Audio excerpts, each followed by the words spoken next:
Hello, everyone. I'm Cheryl Campbell, and I'm here with my good friend Marian Edvardson on Manifestation Mondays. Our quote that we're going to be chatting about today is one that you probably have heard. It's from Henry Ford, and it's whether you think you can or you think you can't, you're right. Hi, Marian. How you doing today? Hi, Cheryl. Doing great. I Good. I think this plays off of what we talked about our previous conversations and last week about just giving yourself that time to think about what you said. Mm-hmm. And I think we ended our last conversation with, well, what happens when the negative thoughts come up? Mm-hmm. You know, we talked about Facebook and how everyone has that kind of positive bent on everything that they say. So it's not a real world when you just hang out on Facebook Yeah. because people want to show their best sides. And we know, and I love to talk about that infinity circle, that Mm-hmm. yin and yang, right? It's Mm-hmm. not, and I am Miss Positivity. So, but that doesn't mean that everything is going right all the time. Right. Um, and it takes practice. Um, we talked about that neuroplasticity Mm-hmm. to turn a negative thought around. Mm-hmm. The word we've used before in our past conversation is ants, automatic negative thoughts, because our brain wants to throw in kind of that negative thought to have you question everything that you do. So you're not going outside of that thermostat that's, out of the safe zone. And that's actually part of what the human species needed at the time. So we're actually built. Our brains are built to be negative because we needed to survive. We needed to look at something and go, "Ooh, that could be dangerous," or so we're kind of built for the negative, and that's why it's actually difficult sometimes to get your thinking to change from negative to positive. Now, we had also mentioned this before. I did grow up constantly with all of these negative thoughts in my head. So I had to work really hard to get rid of the constant nagging, yeah, almost hateful words that I used to say to myself. And you had expressed that you really didn't. You didn't have a lot of negative thoughts that you had to work on getting rid of. Am I remembering that right? As much as I can remember, I had a very pleasant upbringing. So did You know, I. I But I and still have negative thoughts. I mean, today, you and I are both coaches. We're both entrepreneurs. We have to choose that I can Mhm, a lot of times, mhm, where in a lot of families, a parent might have said, "Oh, you can't do that. That's too dangerous." So that can't word came up a lot. mhm.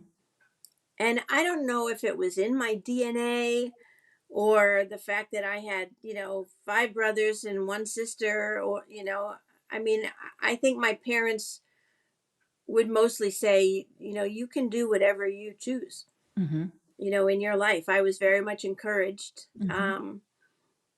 You to know do what I want to do. So Mhm. I, eh, but a lot of people have that can't word in their head for a long time. Right. What's funny about it, though, is certain levels, I think it goes deeper because my family was the same way. They were very, very supportive, and my dad was an entrepreneur his entire life, and so he was always encouraging about, you could do whatever you wanna do, but for some reason you go through experiences and you go through them at especially at that time in life with the skills of a 4-year old, a 5-year old, a 10-year old. You don't have the skills to cope with certain things, so you process certain things that happen to you that get this belief in you that you then spend your life with that belief. So sometimes that could take, even though my parents had always said to me, you could do whatever you want, I still had these negative thoughts going through my head. And of course, as I went through my growth periods and everything, I realized a lot of them stemmed from that speech disorder and how I was treated and being made fun of and everything. So I processed things with the pain that a child felt and protected myself from that. So a lot of those negative thoughts, you know, was how I saw myself because of what others teased me about. So even though my parents, I think maybe sometimes I had the thought, oh, well, they have to say that because they love me, but this is real because this is how people see me. So I don't know. The negative thought thing is, it's interesting because I think every person is very unique on how they experience it. And everybody's at different stages of dealing with it. So, and I think all of us do have some kind of negative thoughts that we have to fight against a little bit. So I think maybe the most important thing to do is be aware of it, be aware of the conversation that's going on in your own head. Right. And the other thing is, it is a lot of it comes in today's world when we have to go back and think, how did I feel? You might not remember the circumstance, but a lot of times when you get a little bit under the surface and start peeling away the layers, almost universally it's an I'm not deserving, or Mm-hmm. I'm not worthy. Mm-hmm. It's a self-esteem issue. So it might not have been your parents, it might have been a teacher. You don't know where you pick up those messages. Mm-hmm. And again, it's that neuroplasticity of any time you become aware of an I can't, Mm-hmm. Reframe it. reframe it and say, yes, I can. Mm-hmm. Or if you need to ask yourself, if you don't think that's true, if you don't feel like that's true because you're in the beginning stages of being aware of those thoughts, you can also just ask questions or set intentions. So even if you don't think that you're worthy, maybe you can ask, I'm not sure why I feel that way, but what would make me worthy? And then that could bring about questions that you come up with that go, yeah, oh, well, yeah, that's still me judging myself. So I can get past that. If you just, I'm not expressing myself well, but I really firmly believe that if you reframe your thoughts, that you can create any kind of life that you want because you truly do become your thoughts. It's just like the nature of the universe. Right. And part of that is that we've heard it before, you fake it until you make it. Hmm. So you might have said, or you might have felt, I'm not worthy, or I can't do this. Act as if. So, just kind of what are the tools that we have learned? Hmm. One of my biggest tools has been emotional freedom technique. Hmm. That by nature, EFT, emotional freedom, Hmm. gives breaks that up.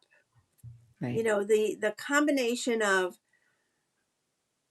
thousands of years of Chinese wisdom, and Hmm. acupressure points, which is the tapping points that we Hmm. use for Hmm. EFT, Hmm.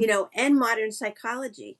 It's a real thing, the combination of those two, as we've been able to study the brain and Right. know that we can put those thoughts, Right. and say, even though I know I felt that in the past, Hmm. you don't have to go through years of therapy to Well. try to figure out what it was. You can just say, even though I know I felt this, or even though I don't know why I'm doing this to Hmm. myself, Hmm. I deeply and completely love and accept myself. Right. Or it's just where I am right now, and I'm ready to let that go Go. Yeah. and The just set a thing for new those intention.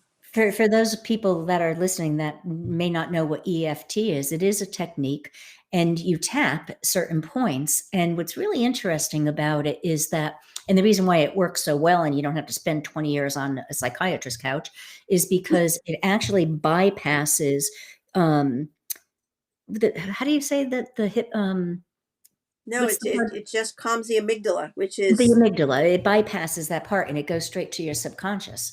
And so it really is a fascinating technique. And Marian is actually a trained practitioner in this.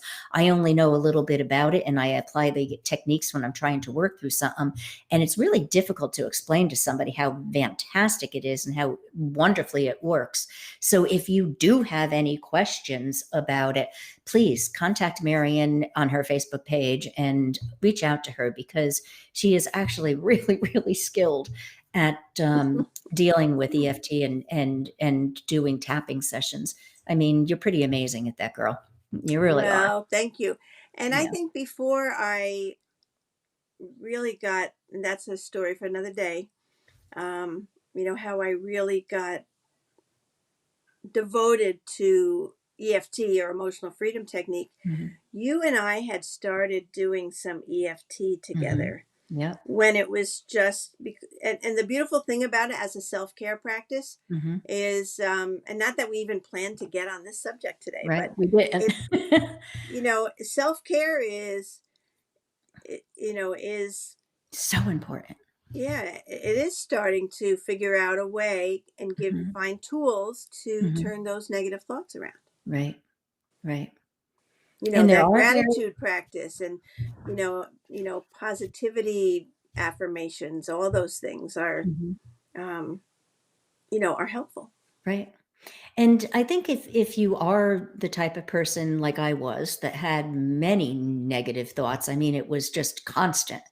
Um, that when I became aware of them, it was like 1,000 people were in my head, screaming at me all the time. So I really did have to work at it. And at the time, I didn't know what tools to use. I discovered tools as I met people like you, and some programs that I found and everything.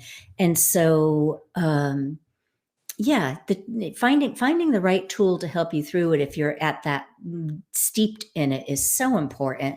But even people that do go around happy all the time still have these little negative things that go on in their lives, that it's all on how you address it, how you flip the switch, and how quickly you can flip the That you switch. can. So, what are your favorite tools that you've learned over the years because you I did. fought hard to turn those negative thoughts Yeah. around? My biggest thing for me was just really being conscious. And the second that I found myself thinking a negative thought, at first I didn't even care about turning it around. I just needed to stop it. So I would just say, stop. All right. And so I did that for quite a while because I was aware of it. And so every time I was aware, I was like, stop. And then I moved into stop and turn it around. And then I got into affirmations, but subliminally, I used a tool which is actually fabulous called Subliminal 360. It's actually a program you put on your computer and you choose what affirmations you want to work on, and it flashes them in the background subliminally as you're working on your computer. And since I was on the computer so much, it just really helped me to get it, into that. And then I tap, but I don't tap in the detail that you do. I use this point a lot, and I work through things. If I can't get rid of it, I just start talking to myself about it. So the tapping helps a lot. you Yeah. know and just again, the consciousness, being conscious and being aware. And then once I started journaling, I write down the reoccurring ones, Right. and then I reflect on, where is that coming from and how do I get rid of it? How So about you? I love that word stop because I've used that also. Hmm. Um, it's just stop. Yeah. That's the beginning point. Number Yeah. one, that you became aware of something that you want to say stop to. Yeah. Enough. That is enough. Yeah. And then, our topic from last week was about getting quiet. Hmm. What truly would make me happy? What truly do I want? Hmm. And then create those new thoughts. And you really can turn a It'll day be around, a moment around, and a it'll be whole life life around. changing. Yeah, life So changing. I Yeah. think that's a great place to just, we've left our listeners with some real tips and tools Hmm. and And a feeling of positivity. yes, and a note to self, to ourselves. I think another topic that we should talk about one week is how, when something bad happens in your life, all right, how you can choose in that moment how you're going to react. And when you can flip that switch so much quicker, even a trauma isn't as traumatic, and there are techniques to doing that. And so maybe we could talk about that one week Sure. in the future. But yeah, good topic, important topic, important topic. Yeah. Yeah. So thank you. I love And you. thank you. You're such a good friend. I Yes, really and you are enjoy too. these. Yeah, I I really enjoy these conversations. I do too. And I think that just by having these conversations, I know other people have these thoughts, Mhm. and I hope this is helpful. Yeah, so do I. So, It's our purpose for doing this in public. We're exactly. trying to help others. So, again, I invite you guys to visit our Facebook pages. It's probably the easiest way to get in touch, ask questions if you have any, and it's Step Into Happy for Marion and Cheryl T. Campbell for me. And hope to see you again next Monday when we do our Manifestation Mondays. Bye, Marion. Bye, Cheryl. Bye, Bye. everyone. Bye, everybody. Thanks for now.